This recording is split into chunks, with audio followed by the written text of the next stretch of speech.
Well, a very good afternoon, ladies and gentlemen. Ship's company.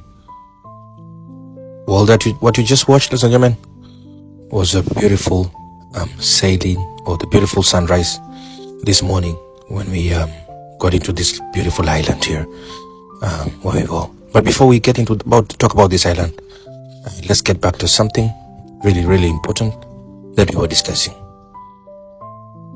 Ladies and gentlemen, and let's get back to our colleague who, as you all know, vanished from that holding facility in a hospital in Oregon State, which, as I said, it is not, or it wasn't a random disappearance, ladies and gentlemen, not confusion or purpose. Well, the good news is they found him later on, not hiding, not lost, but trying to secure a way south, back towards Antarctica. The word we're getting is that he kept saying that they are still out there.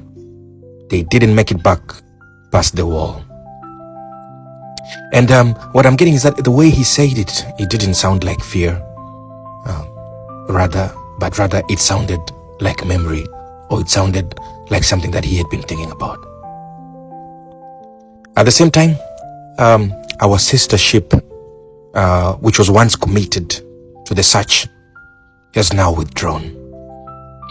This is official. And officially, what they have documented, the reason for withdrawing is weather.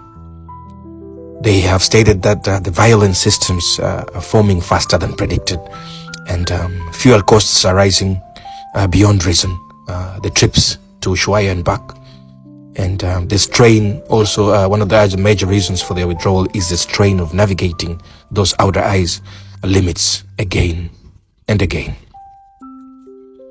And officially, we all know it's something else. Because even as they turn back, apparently we're being told that they were getting transmissions broken, distorted, untraceable, saying do not abandon the route. You turn back too early. Just the same words as a guy who was facing south kept saying. Apparently they kept getting radio interference saying the same words. No confirmed origin of these transmissions, no coordinates, just a voice cutting through static as if they knew they were leaving. And as of now, ladies and gentlemen, far from that frozen edge, we found ourselves anchored off Robinson Crusoe Island, which, as I said on my live this morning, it lies at 33 degrees south and 12 minutes west of this coast of Chile. This is 1 hour away from Santiago to Papeete, ladies and gentlemen. This, ladies and gentlemen, is a place that feels like it exists between walls. This island is part of a UNESCO protected region, yet isolated enough to feel untouched. Absolutely beautiful. We divided here last night or this morning, or actually this morning, about early this morning at 3 a.m.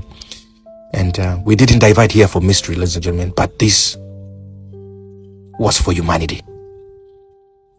A call came in from the locals, from a limited medical infrastructure that they have on this island.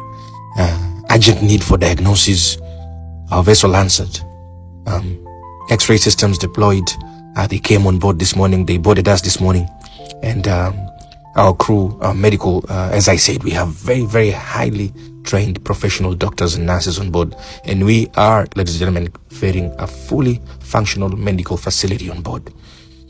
So for now, our mission is simple. We get 13 people, including men, women, and children on board at 0800. We run them through all the medical checkups, x-rays, including x-rays, and other medical help that we can give them. And then we will leave at about 1500 hours. But even here, I must tell you, ladies and gentlemen, the silence carries weight. Because we know this is only a pause. And our next heading is set for Alejandro Surquic Island, which lies at about 33 degrees and 77 minutes south and 80 degrees and 42 minutes west.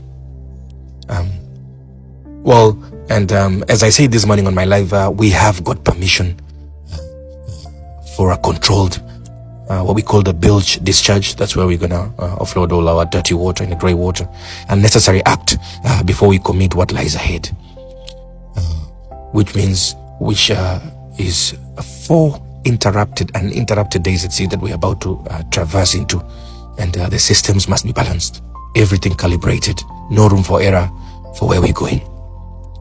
So Salkik is not a destination, it is a threshold, ladies and gentlemen, and beyond it the oceans opens.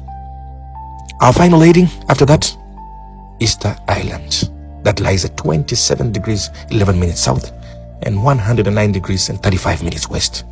Rapa Nui, most famously known. But this time the rules are absolute on that island. No bilge discharge there, no release of any kind. Full environmental compliance is in place.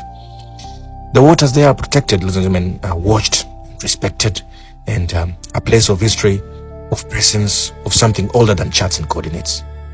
It's an absolute treasure on that island. And as we prepare for that long crossing west, the channels are getting quieter, I must tell you, ladies and gentlemen.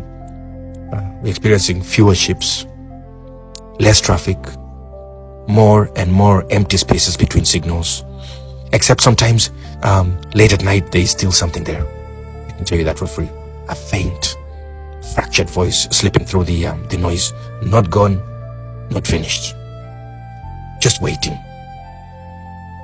And the question no one on board wants to ask out loud is this: if they never made it back past the ice wall, then who is still trying to call us forward? Ladies and gentlemen, 33 degrees south, the island of Robinson Crusoe, one of the UNESCO habitats. Adios, amigos.